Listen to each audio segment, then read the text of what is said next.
안녕하세요. 30대 초반 몇 달 전 첫 아이를 출산한 여자입니다.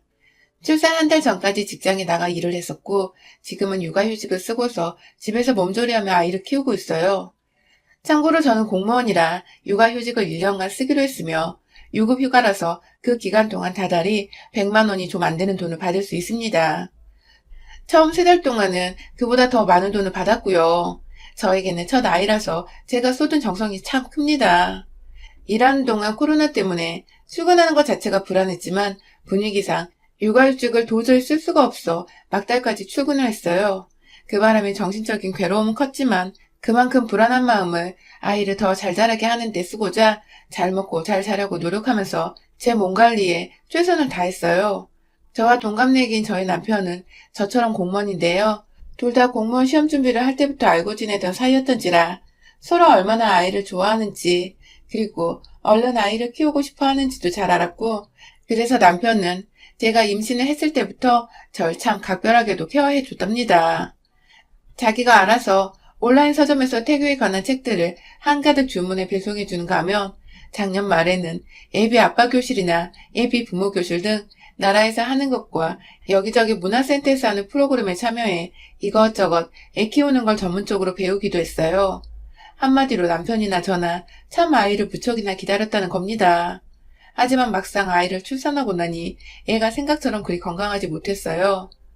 조사는 아니었지만 임신했을 적부터 선생님께서 말씀해 주신 것처럼 애가 다른 애들보다 너무 작아서 곧장 제품이 아닌 인큐베이터 안으로 들어가게 되었고, 저는 출산 후 몇 주간 아이가 그 안에 있는 내내 잠을 한숨도 못 자고 매일같이 울기만 했던 것 같아요. 이게 다 저 하나 때문인 것만 같았습니다. 제가 너무 나이가 들어 아이를 가진 건가? 제가 좋아하는 음식들을 더 많이 먹지 못해서 이런 건가 싶어서 남편을 붙잡고도 그리고 저희 엄마를 붙잡고도 매일같이 후회하고 슬퍼하는 눈물만 흘렸답니다. 제가 그렇게 꺼이꺼이 목 놓아 매일 이름을 불러서 했을까요? 천만 다행히도 아이는 곧 몸무게가 정상으로 돌아왔고 정말 신기하게도 우는 것까지 저만큼이나 목 놓아 아주 기똥차게 울어대더군요. 입원 중이던 아이를 제품에 온전히 안고 병원 밖으로 데리고 나오는데 정말 막 출산을 했을 때보다 세상을 다 껴안은 기분이었답니다. 비록 제 몸은 출산 후 아이 걱정을 한다고 제대로 먹지도 관리도 못해 아주 엉망진창이 되었지만 제가 남들 눈에 어떻게 보이는지는 하나도 중요하지 않았어요. 제품에 있는 아이가 더 건강하게 자라길 바라는 마음이 제 머릿속을 가득 채우고 있었으니까요. 그건 제 옆에서 내내 손을 잡아주던 남편도 마찬가지였고요. 그렇게 집에 와보니 친정 부모님과 제 여동생 그리고 친구들까지 모두 모여서는 남편과 함께 머리를 맞대 절 위한 서프라이즈를 준비했더라고요. 저와 아이를 위해서 집안을 온통 아이 놀이터로 꾸며놓았었죠. 아직 제대로 놀이기구를 탈 수도 없고 장난감을 가지고 놀 수도 없는 어린 갓난아기를 위해서 온 집안을 알록달록한 빨주노 소파, 색상으로 채워놓은 제 사람들의 정성을 보니 전 또 눈물을 왈칵 쏟았답니다. 모두가 우리 아이가 건강히 자라길 나만큼이나 바랬구나 싶어서 말이죠. 그렇게 제 집으로 돌아온 아이는 지금까지도 참 건강하게 잘 자라고 있습니다. 이제 출산한 지 4달이 되었는데 진작에 스스로 몸도 뒤집었고 모유는 어찌나 배부르게 먹던지 식사 시간에 맞춰 칼같이 울어대느라 저와 남편이 무리하게 식사 대령하느라 또 죽을 맛이더라고요. 그래도 이런 고생마저도 아이가 아플 땐 상상도 못했던 것이었다며 늘 불평불만을 하지 않고 즐겁게 아이를 키워내고 있었어요. 그런데 그렇게 정신 제대로 붙잡고 육아를 하는 와중에 제가 누구 때문에 매일이 불편해 죽겠고 어쨌든 서글퍼서 밤에 눈물까지 흘린답니다. 바로 젊디 젊고 예쁜 5살 어린 20대의 저희 아가씨 때문에요. 아가씨는 얼마 전부터 저희 집으로 정기적으로 찾아오고 있습니다. 바로 저의 육아를 도와주겠다는 명분하에 말입니다. 글쎄 시어머니께서 저와 남편하고 상의도 하지 않은 채 손주를 돌보는데 손이 더 필요하지 않냐며 자기 딸을 저희 집으로 보내왔더라고요. 그것도 그냥 도와주겠다는 게 아니라 옆에서 일손이 돼줄 테니 용돈을 주면서 일을 시키라고 말입니다. 한마디로 애 낳은 오빠네 집에 알바를 하러 찾아온 것이었습니다. 가족이 도와주러 왔는데 그깟 돈 좀 지워지는 게 뭐 어떠냐고 하실 분들도 계실 텐데 솔직히 저하고 아가씨 그리고 시어머니까지 싹 다 사이가 그렇게 좋지 못해요. 시어머니랑 아가씨가 저한테 결혼 전 제대로 실수를 하셨거든요. 제가 남편보다 공무원 시험을 1년 늦게 합격을 했는데 그때 두 분은 저를 기다리지 말고 공무원 수준에 맞는 여자를 만나라며 여기저기 남편한테 선자리를 주선했고 남편은 끝까지 거절은 했었지만 결국 시엄마와 선자리로 논쟁을 하던 카톡을 제가 읽어버린 바람에 잠깐 죄 없는 남편과도 헤어질 뻔 했었습니다. 자신은 다른 여자가 눈에 안 들어온다며 한결같이 저한테 매달려준 남편 덕분에 저도 힘내서 공부 합격하고 다시 만나기까지 할 수 있었지만 솔직히 공무원 수준을 운운하면서 자기 아들하고 제가 수준이 안 맞는다 생각을 하셨던 시어머니 태도 자체는 생각할수록 기분이 나빴어요. 그래도 무시를 하고 남편 하나 보면서 결혼을 하려 했는데 마지막에 아가씨가 쐐기를 박았죠. 저보고 참 독하다고 하더라고요. 제가 글쎄 공무원 남편한테 시집가겠다고 공무원 시험을 합격했다네요. 저 취업하고자 저 위에 한 공부를 한참 어린 여자가 자기 오빠랑 결혼하려고 독하게 공부를 한 거라고 치부를 해버리니 저도 열이 제대로 뻗쳐서 이 결혼 없겠다고 남편한테 이별 선언을 했네요. 뭐 지금 애까지 낳은 걸 보면 아시겠지만 또 남편이 죽어라 매달리니 저도 시어머니랑 아가씨는 웬만하면 안 보고 살고 싶다는 의사를 분명히 밝히고 결혼을 했습니다. 그런데 한동안 소식도 없고 왕래도 없었던 아가씨가 뜬금없이 시어머니와 무슨 꿍꿍이었는지 저희 집에 와서는 절 도와주는 대가까지 요구를 하니 황당한 걸 떠나서 뭐 이런 못 배운 것들이 다 있나 싶더군요. 꾸준하게 애가 없고 꾸준히 상대를 배려할 줄 모르는 태도들이 참 상대와 가치도 없는 것들 같았어요.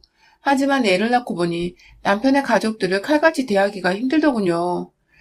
제 아이한테는 자라나며 할머니 그리고 고모로 불리울 사람이란 생각에 저 때문에 아이가 친척들을 잃게 되는 건 아닐까 싶어 저도 참 저 하나의 기분보다는 아이의 앞날을 더 고려해보게 되더라고요.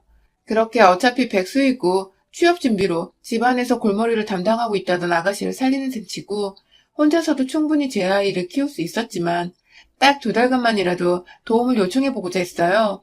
그 2달간 정 제가 도움을 요청할 것이 없으며 임신하며 찌운 살을 빼기 위해 운동하는 시간만이라도 온전히 제가 집중할 수 있도록 아이를 부탁할 생각이었죠.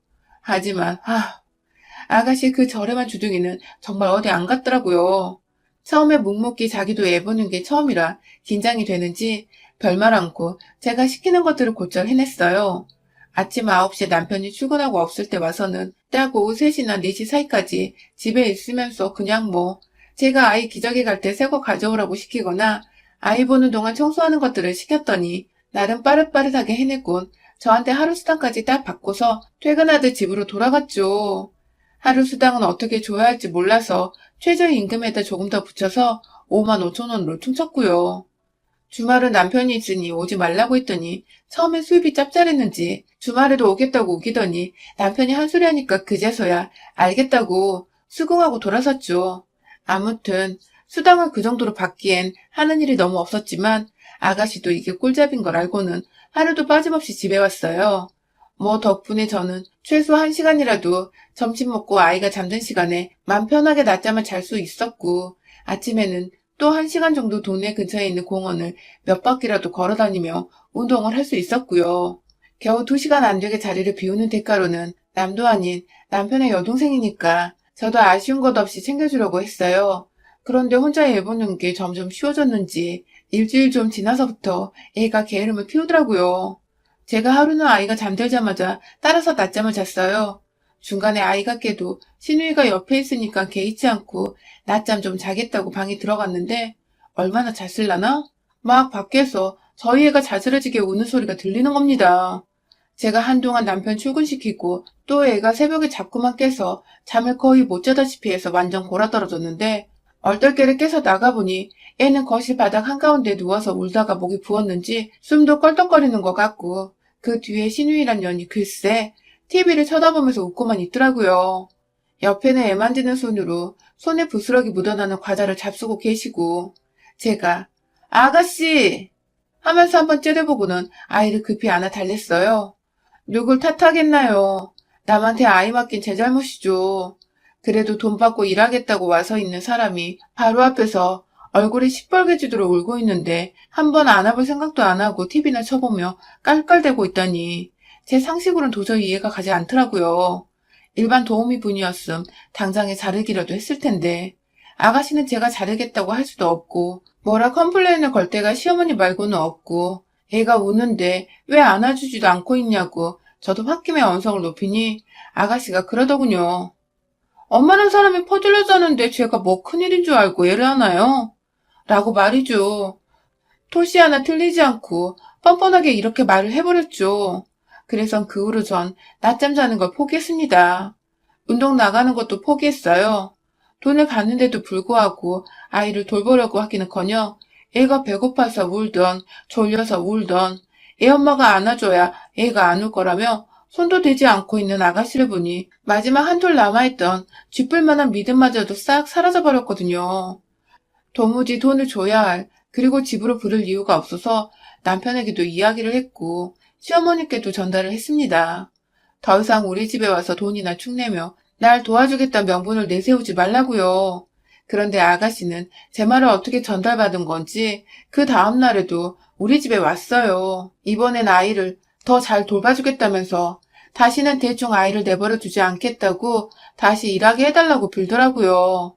굳이 사람 고용할 필요가 없는데도 자꾸만 일하게 해달라고 하니 아휴, 제가 등신 같았지만 뭐 어쩌겠어요. 코로나로 일자리를 구하기는 더 어려울 텐데 이 정도로 자존심 구기고 일하게 해달라는 아가씨가 또 애처로 보여서 제 발등을 제가 찍은 채 다시 고용을 했죠. 하지만 이번엔 아가씨의 전혀 다른 선빵이 날라왔습니다. 하루는 아가씨가 그러더라고요. 언니는 그 살덩이 다 언제 빼요? 하고 말이죠. 순간 잘못 들었나 싶었어요. 출산 후 산후조리가 여전히 진행 중인 사람한테 살덩이라니 어디서 저런 저급한 단어만 배워서 써먹나 싶어 처음엔 한 귀로 듣고 흘려보려 했는데 틈만 나면 저한테 살덩이 언제 녹이냐며 다이어트 언급을 하는 아가씨 때문에 미쳐버리겠더라고요. 저라고 이 살들을 빼기 싫겠냐고요.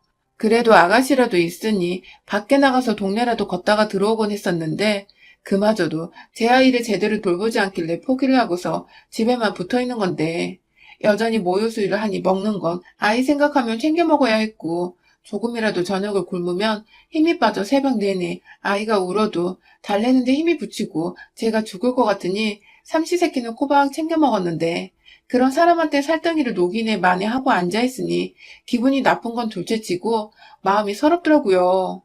그래도 출산 직후보다는 벌써 10kg를 넘게 뺀 상태였거든요. 아직도 현재 진행 중이고 전 제 몸을 생각해서라도 급하게 살을 뺄 욕심도 이유도 없었는데 옆에서 20대의 젊은 아가씨가 이런 말을 건네니 저 스스로 자존심도 많이 상하고 실제로 자존감도 바닥을 치는 기분이었습니다. 왜 내 돈 주고 일 시키는 아가씨한테 이런 모진 소리를 들어가며 내 기분을 망쳐야 하는 건가 싶어서 도무지 현 상황이 이해가 가지도 납득이 되지도 않았지만 죽어도 제 옆에서 돈 받아가며 일만 해야겠다는 아가씨를 떼어낼 재간은 없었어요. 그건 저보다 순둥이인 남편도 마찬가지였고요. 그러다가 얼마 전 결국 이 대가리 빈년을 제 집에서 제대로 쫓아냈습니다. 바로 치킨 덕분에 말입니다. 아니 글쎄 매일같이 제 몸뚱이를 위아래로 훑으면서 언니 살덩이 하고 절 비꼬듯이 말하던 아가씨가 글쎄 자기는 먹어도 살이 안 쪄서 큰일이라며 언니는 살 빼야 하니 보기만 하라고 치킨 한 마리를 주문한 겁니다. 저도 솔직히 모유수유 중 유난을 떨지는 말자는 입장인지라 먹고 싶은 건 간간히 먹으면서 지냈어요. 그렇다고 막 아이에게 자극적일지도 모르는 라면이나 술 같은 건 절대로 입에 대지 않았고요. 아이가 인큐베이터에 있었다 보니 제가 좀 더 신경을 안 쓸래야 안 쓸 수가 없었죠. 그런데 아이와는 별개로 제게 늘 살쪘다고 무시나 하고 살을 빼라던 사람이 도와주기는커녕 뜬금없이 일하는 중에 치킨을 주문하다니. 누가 밖에서 문을 두드리길래 나가보니 현관 앞에 내내치킨 한 세트가 봉다리 안에 들어가 놓여져 있더라고요. 그걸 들고 집 안으로 들어와 아가씨에게 뭐냐고 건네주는 저나 그걸 주문하고서 아무렇지 않게 받아 부엌에서 세팅을 하려던 아가씨나 뭔가 굉장히 주객이 전도된 듯한 이 상황. 결국 아가씨는 치킨을 뜯어 먹었습니다. 순살을 시킨 게 아니었는지 뼈가 사르르 발려 나오는 것이 와 순간 저도 이성을 잃어 아가씨 옆에서 줏대 없이 치킨을 뜯어먹고 싶더라고요. 그 와중에 아이도 냄새가 자극적이었는지 배가 고프다고 보채기 시작하고 저는 결국 하루 수당을 다 챙겨주는 아가씨가 옆에서 태평하게 치킨을 뜯고 있는 걸 지켜보면서 혼자 아이를 들쳐업고 달래고 어루만지다가 결국 모유 수유를 또 했죠. 그때 뭔가 딱 하는 소리가 들렸어요. 아니 이게 글쎄 냉장고 안에 남편이 마시겠다고 둔 맥주 하나를 지 맘대로 꺼내 마시기 시작한 겁니다. 육아를 도우러 왔는데 일하는 중에 맥주라니. 그것도 치킨에 맥주. 다이어트 안 하냐고 세연이 면박 주고 살덩이라나 뭐라나 개념 말아먹은 단어를 쓰며 열을 받게 하더니 지 혼자 보란듯이 치맥을 하면서 저와 눈이 마주치자 한다는 말이. 언니, 언니는 그 살덩이 다 빼기 전에 양심이 있으면 이런 거 쳐다도 보지 마요. 그러다 그 살덩이가 아니라 우리 오빠가 언니한테서 떨어져 나가는 수가 있어. 라고 말입니다. 그리고는 이내 너무 열이 받아서 입안에서 고이는 마른 침을 삼키자 저 언니 봐라. 언니 지금 입맛 다시는 거예요? 그러니까 살이 그렇게 뒤룩뒤룩 찌지. 돼지 새낀 저팔계처럼 나는 겁니다. 순간 아가씨에게 이 상황을 모면할 방법은 없다는 것을 보여줘야 했습니다. 인큐베이터에서 자라나온 내 새끼가 밥 먹는 건 둘째치고 애 낳느라 고생하고 여전히 그 고생이 현재 진행 중인 저한테 보란듯이 살찐 걸 언급하며 하다하다 돼지 새낀 저팔계 같다는 아가씨 아니 저 주둥이만 살아있는 쌍놈의 새끼를 개박살 내주기로 했습니다. 조용히 안방에 들어가 아이를 요란만에 억지로 눕혔어요. 애가 우는데 차마 나오기 눈물 났지만 그날 이 새끼를 완전히 해결봐야겠다는 생각에 저팔계인 마냥 제 한 손에 스트레칭 한다고 세워놓은 스트레칭 봉 하나를 쥐고 부엌으로 갔어요. 그걸 모른 채 언니도 찔려서 안방으로 들어간 거죠? 하며 쪼개고 있던 신우의 머리통을 그대로 뒷덜미부터 잡아 밀쳐 치킨 종이 봉다리 안으로 처박아 버렸습니다. 그 와중에 치킨을 반반 세트로 주문했던지 한쪽엔 양념이 한쪽엔 치즈 스노우윙인지 유명한 그 머시기가 있었는데 그게 딱 반반으로 얘 얼굴에 묻혔더라고요. 푸푸 거리면서 여전히 저한테 뒷덜미가 잡힌 채 치킨 양념 속에 묻혀있던 아가씨는 급기야 손을 등 뒤로 뻗으며 제 손을 떼어내려고 안간힘을 썼지만 아가씨 말대로 전 저팔계인걸요. 돼지 새끼 화나면 얼마나 무서운지 맛 좀 보여주겠다며 몇 번 손으로 아가씨 머리통을 치킨 상자 안으로 집어넣었다 빼기를 반복하다가 정신을 못 차리는 그 얼굴에 마시던 맥주를 부어버렸습니다. 나한테 돈 받고도 치킨 사 먹고 일은 안 하고 아주 꿀잡이지, 그치? 하면서 그 돈 도로 돌려받기 전에 너 오늘 이 집에서 못 나간다? 는 말과 함께 머리 채로 들어올려 부엌 바닥에 집어 던졌어요. 그리고 손에 든 스트레칭 봉으로 미친년 마냥 쑤시고 위로 올렸다 내리치면서 혼이 쏙 빠지게 처먹게 해주니 그제서야 언니가 걱정되어 다이어트 자극을 주려고 일부러 한 말이라고. 언니는 절대 저팔계가 아니라고 별 와닿지도 않는 변명을 하더라고요. 전 나 그냥 저팔계 할래 하면서 이번엔 맨손으로 더 죽일 듯 해줬고요. 그 와중에 방 안에 있는 제 아이는 어찌나 효자이던지 엄마와 고모의 싸움에 쥐죽은 듯 조용히 있더라고요. 그리고 이내 전 아가씨의 핸드폰을 꺼내들어 아가씨에게 그간 받은 돈을 다 토해내라고 했습니다. 더 처먹기 싫으면 돈 안 줘도 된다고 하니 몇 분 정도 버티며 제 손바닥에 피부살이 부어오를 때까지 참았다가 결국 비밀번호 알려주겠다고 알아서 핸드폰 가져가더니 비밀번호를 찍어 저한테 주더군요. 그래서 저는 그간 아가씨한테 줬던 돈들을 다 계산하기도 귀찮고 플러스까지 해서는 300만 원을 제 계좌로 다시 보냈어요. 제가 돈을 더 가져갔으면 알아서 계산하고 도로 달라고 하라며 양심 있으면 이 돈은 그냥 조카 선물했다 치라고 마지막으로 머리채를 들어올려 말하니 겁에 잔뜩 질린 채로 알겠다고 하더군요. 그리고 니네 제 손에서 벗어난 아가씨는 부엌 한켠에서 세수만 대충 하고는 가방 챙겨 집을 불이 나게 빠져나갔답니다. 집에 가서 시어머니한테 꼰질렀는지 집으로 시어머니 전화가 불같이 왔는데 제가 직접 집으로 쳐들어가 당신도 좁혀야 그만 전화를 하겠냐고 미친년 마냥 발광을 하니 그게 또 무서웠는지 기어들어가는 목소리를 내면서 다시는 전화하지 마 하고는 끊어버리시더라고요. 그 후로는 한 번도 다시 전화를 하지 않고 계시고요. 제가 사실 산후 우울증이 좀 있었고 아가씨 말대로 살에 대한 스트레스도 좀 있었는데 그 모든 우울한 감정들이 아가씨 한 사람을 개박살 내면서 모조리 다 풀려버렸답니다. 마치 던지고 부순다는 그 스트레스 해소방에 갔다 온 것처럼 속 깊은 곳까지 차있던 우울감들이 말끔히 해소가 되었어요. 그 바람에 아이를 키워도 뭔가 더 즐거울 것 같고 행복한 것이 모두 다 아가씨의 지랄맞은 입버릇 덕분에 얻게 된 것 같습니다. 이 자리를 빌어 아가씨에게 고맙단 말을 해주고 싶네요.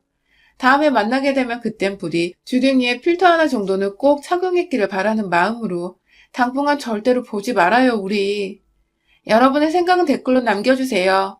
오늘도 시청해주셔서 정말 감사합니다.